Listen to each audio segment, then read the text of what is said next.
Hello बच्चों, organising के topic पर ये आज मैं आपके सामने तीसरी वीडियो लेकर आई हूँ। पिछली दो वीडियोस में आपने ऑर्गेनाइजिंग का मीनिंग समझा था और ऑर्गेनाइजेशन के टाइप समझे थे। किसके टाइप्स? ऑर्गेनाइजेशन के टाइप्स। दो टाइप की होती है, फॉर्मल और इनफॉर्मल, वो हमने पिछली वीडियो में समझी। आज भी हम टाइप समझने वाले हैं। आप ध्यान से सुनिए जरा बात को। आज भी हम टाइप समझेंगे, लेकिन ऑर्गेनाइजेशन के नहीं, ऑर्गेनाइजेशन स्ट्रक्चर के। पहले इसका मीनिंग पढ़ेंगे और फिर इसके टाइप्स पढ़ेंगे।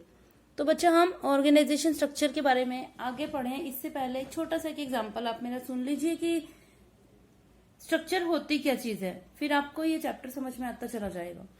स्ट्रक्चर का मतलब होता है ढांचा, मीन्स टू से कि किसी चीज को कंस्ट्रक्ट करने का तरीका। अब जैसे सपोज कीजिए कि आपने एक बिल्डिंग बनानी है, उसके लिए आपको ईंटें तो चाहिए, सीमेंट भी चाहिए, सब कुछ चाहिए, लेकिन उन ईंटों को लगाने का तरीका अलग अलग होता है, तो ही तो बिल्डिंग भी अलग अलग तरीके से बनती है ना। आपने सिर्फ एक कमरा बनाना है, या आपने एक बहुत बड़ा महल बनाना है, या छोटी सी झोपड़ी बनानी है।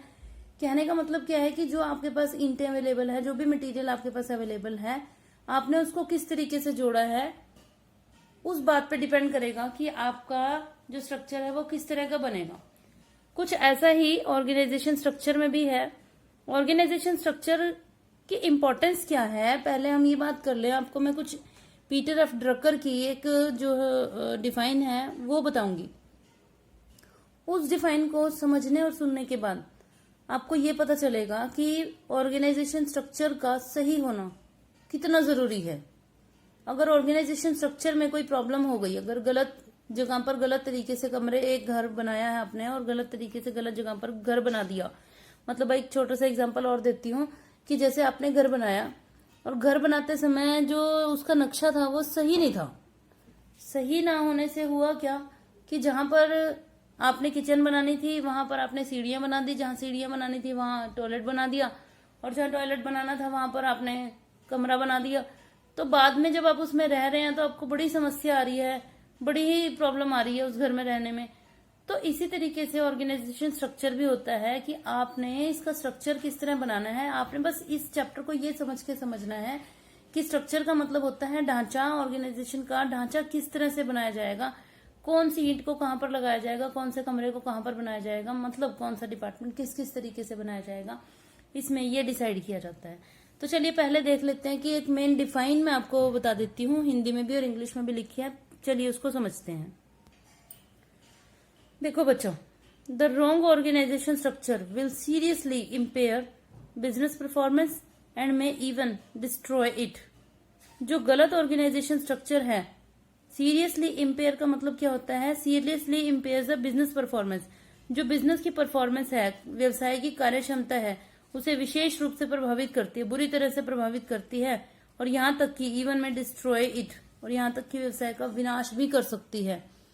देखो, बिजनेस में अगर 1000, 2000, 5000, 10,000 अच्छे डिसीजन लो तो भी वो शायद ऊंचाइयों तक पहुंच सकता है या नहीं पहुंच सकता, कोई डाउट रहता है। लेकिन अगर एक डिसीजन भी गलत हो गया तो बहुत कुछ मिट्टी में मिल सकता है।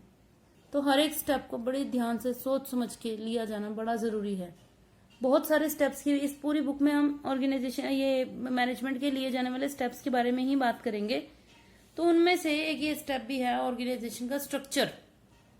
तो इस स्ट्रक्चर को बनाया जाना बड़े ध्यान से बड़ा जरूरी होता है। तो क्या आप सीखना नहीं चाहेंगे कि अगर कल को मैनेजर बनते हैं तो आपने अगर किसी ऑर्गेनाइजेशन का स्ट्रक्चर डिजाइन करना है तो वो किस तरीके से हो सकता है, कौन कौन सी ईंटों को कहां पर जोड़ा जाएगा, क्या आप नहीं सीखना चाहेंगे?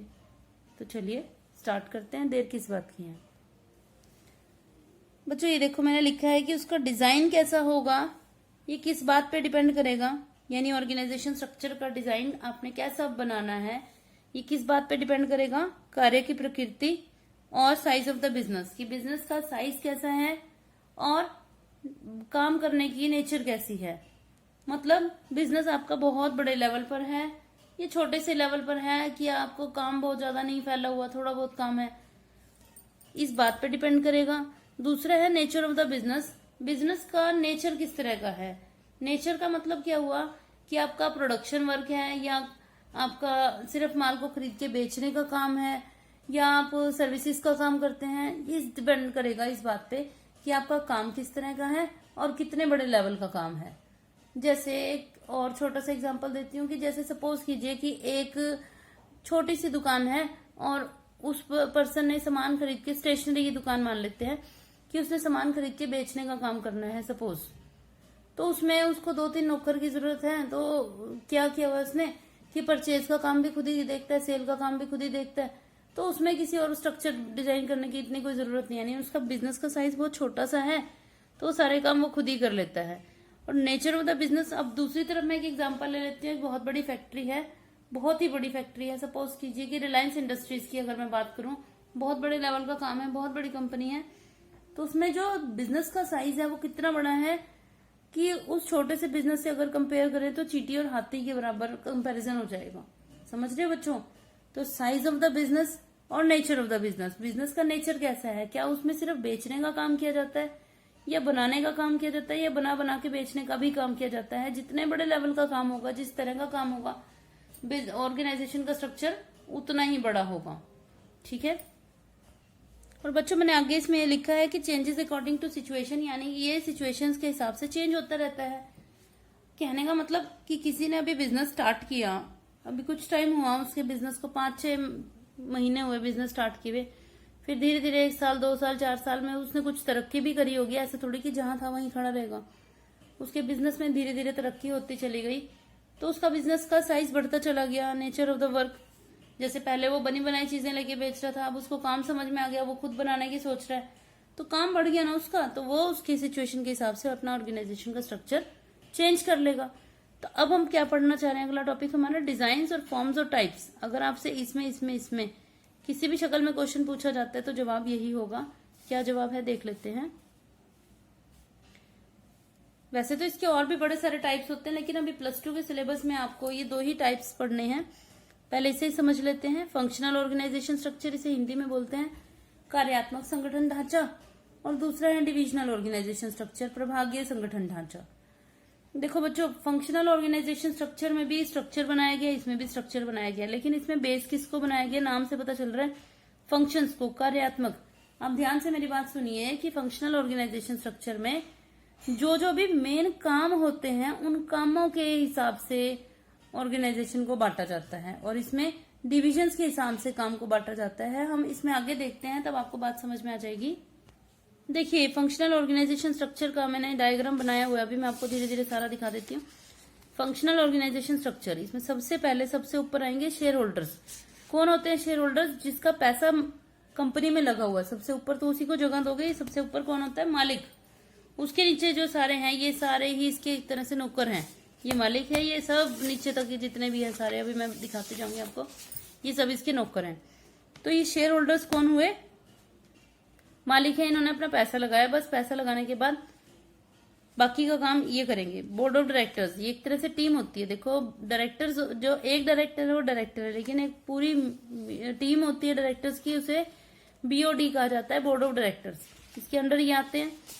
इसके नीचे आता है CEO, chief executive officer. Main एक होता है चीफ एग्जीक्यूटिव ऑफिसर, जिसके जो सारे प्लानिंग वगैरह का काम करता है, इनके साथ कोपअप करने का काम करता है बोर्ड ऑफ डायरेक्टर्स के साथ। अब आगे देखिए, चीफ एग्जीक्यूटिव ऑफिसर के अंडर कितने अलग अलग आपके डिपार्टमेंट्स हैं, देख लीजिए।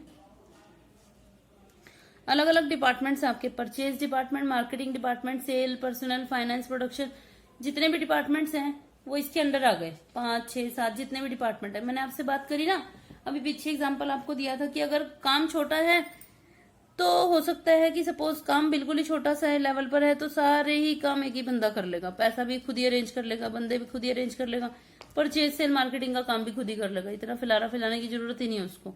लेकिन अगर काम थोड़ा बड़ा लेवल पर हो जाता है तो वो और लोगों को अपने साथ जोड़ना शुरू कर देता है, और काम बहुत ही बड़े लेवल पर हो जाता है तो ये डिपार्टमेंट अलग अलग बन जाते हैं, हर एक डिपार्टमेंट का हेड बन जाता है।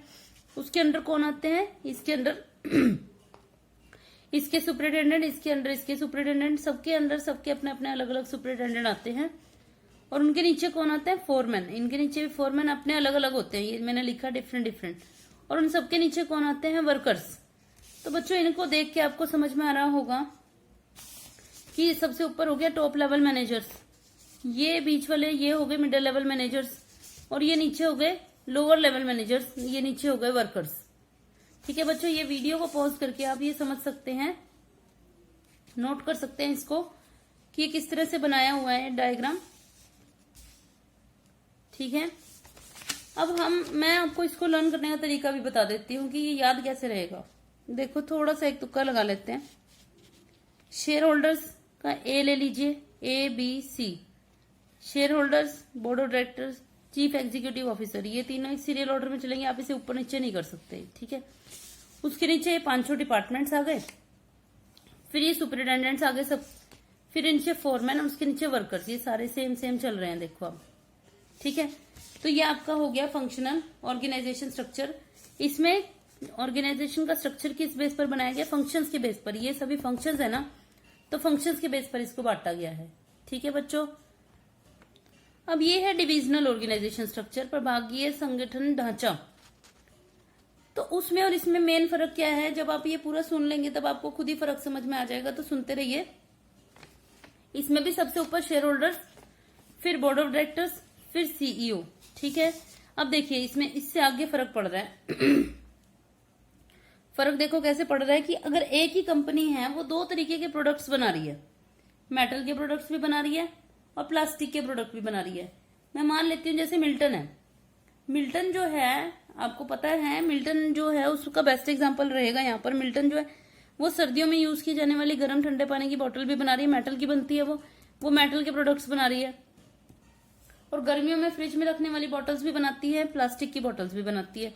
यानी वो कंपनी मेटल के प्रोडक्ट्स भी बनाती है और प्लास्टिक के प्रोडक्ट भी बनाती है। तो आप सोचिए कि मेटल के प्रोडक्ट बनाने वाली मशीनें भी सेम है क्या और प्लास्टिक वाले भी सेम है? नहीं बच्चों, अलग अलग होती है, बल्कि डिपार्टमेंट्स ही अलग अलग होते हैं। ऐसा लगता है कि ये बिजनेस ही अलग है, ये अलग है, बिल्कुल अलग अलग ही होते हैं। लेकिन आप ये देखिए इन दोनों, बेशक ये फल अलग अलग है लेकिन इनकी जड़ एक जगह से ही निकल रही है।